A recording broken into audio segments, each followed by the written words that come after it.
Merci d'être avec nous pour cette seconde partie de Demain à la Une.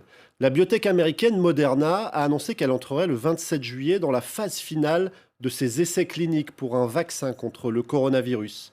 Au Brésil, cette troisième phase, la dernière avant l'homologation, a déjà débuté avec un vaccin développé par l'université d'Oxford et le laboratoire AstraZeneca. Ces avancées rapides suscitent beaucoup d'espoir, mais le chemin est encore long, comme nous allons le voir avec Julia Seeger, journaliste à France 24, spécialisée dans les questions de santé, et Pierre Leduf, correspondant au Brésil, qui évoquera avec nous l'état de la recherche et la situation sanitaire dans un des pays les plus sévèrement touchés par le Covid-19. Bonjour Pierre. Finalement, pourquoi le Brésil est un terrain particulièrement favorable à l'expérimentation de vaccins en ce moment ? Eh bien, la principale raison, c'est le caractère incontrôlé de la pandémie. Les États-Unis, au même titre, seraient un terrain parfait pour les laboratoires pharmaceutiques. Mais pour les entreprises qui ne sont pas américaines, il est très difficile d'y avoir accès et elles se tournent donc vers le Brésil. Au moins 4 vaccins à l'étude vont être testés ici au Brésil. Vous l'avez dit, il y a celui qui est développé par le laboratoire AstraZeneca en partenariat avec l'université d'Oxford, mais il y a aussi un vaccin développé par le groupe chinois Sinovac. Et tout récemment, l'entreprise Pfizer et BioNTech viennent d'obtenir l'autorisation pour tester 2 nouveaux vaccins à partir du mois d'août.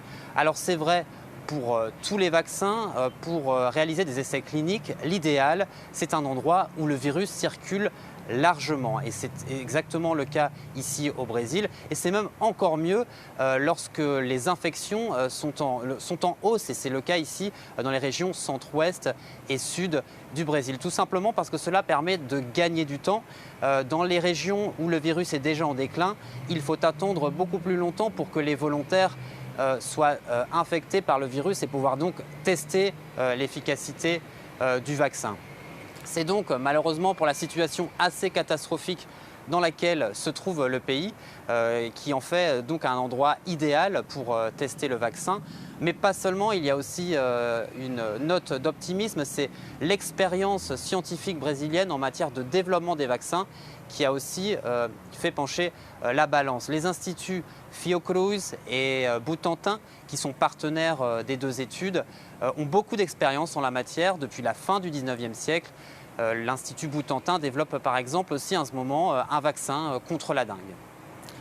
Alors, Julia, tous ces laboratoires qui mettent les bouchées doubles dans certains pays comme le Brésil qu'on vient d'évoquer ont déjà parfois débuté cette phase 3 des expérimentations, c'est-à-dire juste avant l'homologation. Pourtant, on ne cesse de nous répéter, notamment du côté de l'Institut Pasteur, que ça ne signifie pas qu'on aura un vaccin rapidement. Un vaccin en 2020, c'est assez peu probable, et en 2021, ce serait miraculeux. C'est ce qu'expliquait un chercheur de l'Institut Pasteur. Oui, en fait, ce que l'Institut Pasteur dit, c'est que finalement, les premiers vaccins qui arriveront sur le marché, peut-être même avant la fin 2020, ne seront pas forcément les plus efficaces ou les plus protecteurs. C'est-à-dire que dans un premier temps, ils auront une protection partielle, comme beaucoup de vaccins. Quand vous développez un vaccin, vous commencez avec une première version et vous apportez au fur et à mesure des modifications qui vont apporter plus d'efficacité au vaccin.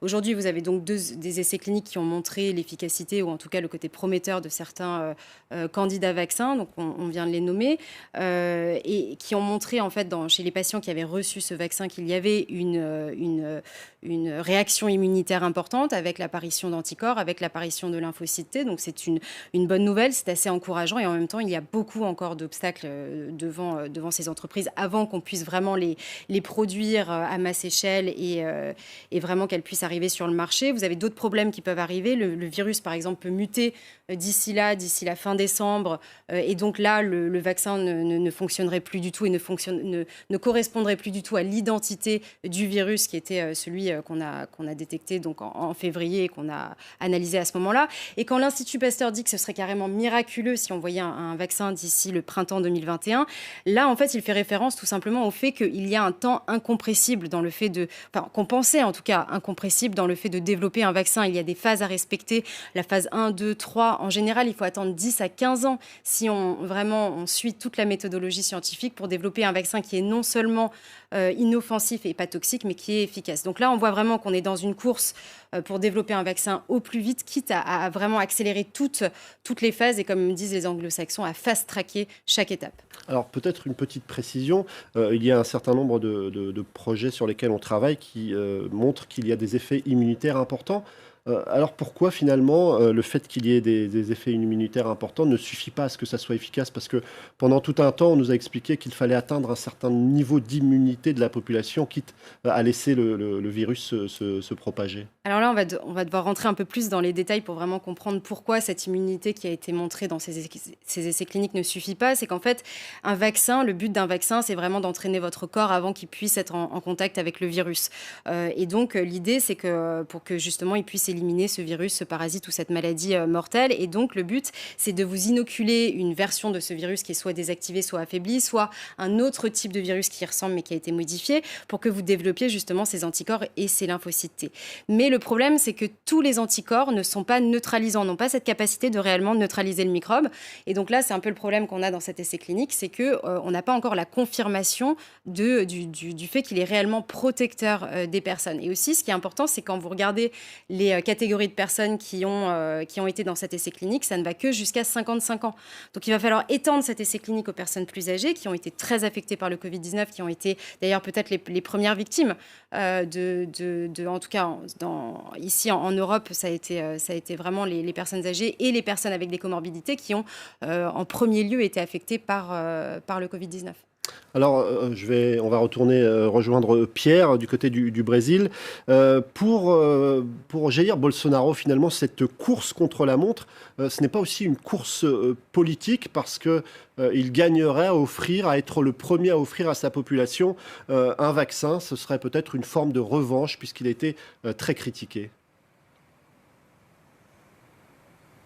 Oui, tout à fait. Ce serait un très beau succès pour lui après une gestion jugée par beaucoup catastrophique de la crise sanitaire. Alors fin juin, 15 vaccins à l'étude ont été présentés au président de la République et c'est lui qui a choisi de conclure un accord avec celui qui est développé par le laboratoire AstraZeneca et l'université d'Oxford. Alors c'est un investissement très risqué puisque l'efficacité du virus n'est pas encore prouvée. Et le Brésil va consacrer environ 130 millions de dollars pour le développement et le transfert de technologie, puisque le virus sera aussi fabriqué ici au Brésil. Dans un premier temps, 30 millions de doses à partir du mois de décembre. Et si l'efficacité du virus est confirmée, 70 millions de doses supplémentaires seront produites ici. Alors ça, c'est pour l'accord avec le gouvernement fédéral.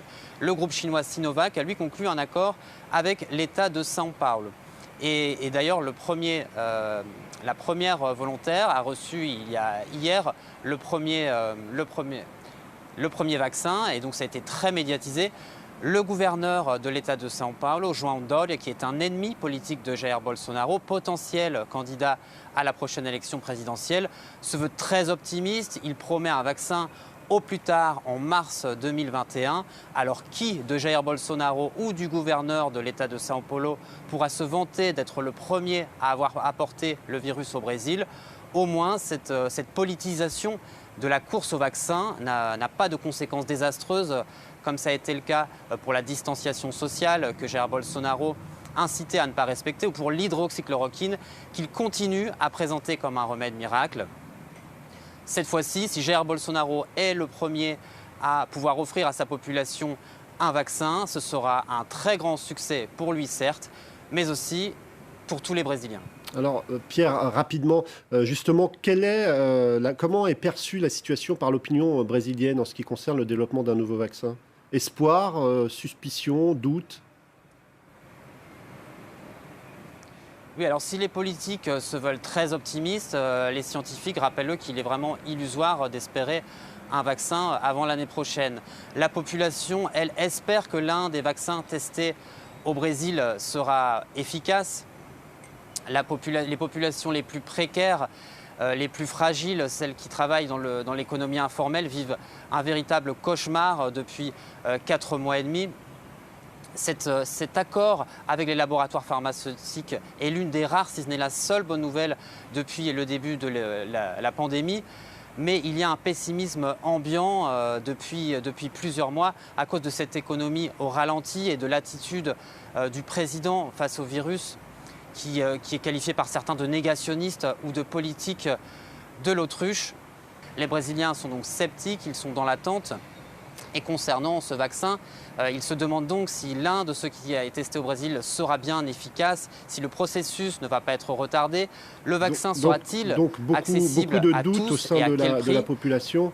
Pierre, je vais me tourner vers Exactement, vous. oui. Je vais me tourner vers vous avec une dernière question. Vous l'avez dit tout à l'heure, il y a énormément de volonté au sein de ces laboratoires pharmaceutiques, volonté d'aller vite. Est-ce que ce n'est pas finalement risqué que de vouloir aller trop vite? Il y a forcément des risques quand on parle de vaccins, ce n'est pas quelque chose d'anodin, même si les vaccins évidemment ont mis fin à des maladies extrêmement mortelles dans le monde et on ne va pas revenir sur ça. Mais en tout cas, c'est sûr que quand on parle de vaccins, ce n'est pas quelque chose d'anodin, surtout dans cette situation où on essaye d'accélérer les choses. On voit dans cette crise en particulier un nouveau risque qu'on ne voyait pas avant, c'est que vous avez de nouveaux acteurs qui arrivent sur le marché, des startups qui ne fonctionnent pas de la même manière, qui n'ont pas les mêmes méthodologies, comme par exemple pas la même rigueur peut-être que l'Institut Pasteur ou d'autres types d'instituts comme ça qui font cela depuis des siècles. Là, par exemple, on a pris l'exemple de Moderna. Moderna a carrément décidé de ne pas tester la toxicité des vaccins sur les animaux. Donc, ils n'ont pas fait les pré-essais cliniques, ils sont passés directement à l'homme et qui plus est, ils ont un vaccin qui n'a jamais été testé sur l'homme. Ils ont un vaccin qu'on appelle ARN et là, ils sont passés directement à l'homme. Donc, c'est assez étonnant d'ailleurs que les autorités sanitaires aient accepté que l'on, comme disent les Américains, qu'on fast-track tout cela, qu'on accélère le processus. Il faut savoir que quand on ne teste pas sur les animaux, ça ne nous permet pas d'écarter le plus grand risque des vaccins, c'est ce qu'on appelle, excusez-moi pour le terme, mais c'est la facilitation de l'infection par les anticorps. Et en fait, on a vécu ça en 2003 quand on a essayé de développer un vaccin contre le SRAS. Mais en gros, on s'est rendu compte que des souris qui avaient été vaccinées et qui étaient en contact avec le virus allaient développer des symptômes encore plus graves que les souris qui n'avaient pas été vaccinées. Donc c'est des choses qui existent vraiment exactement sur ces vaccins-là. Il faut être très vigilant, avoir beaucoup de pharmacovigilance. Donc il faut garder espoir parce qu'il y a énormément d'entreprises qui travaillent sur ce vaccin, mais en même temps rester prudent, notamment à toutes ces annonces qui évoquent des recherches qui vont extrêmement vite. En tout cas, espoir et patience, c'est un petit peu ce qu'il faut retenir sur ce sujet. Merci d'avoir suivi cette deuxième partie de Demain à la Une. Tout de suite, l'information continue sur France 24.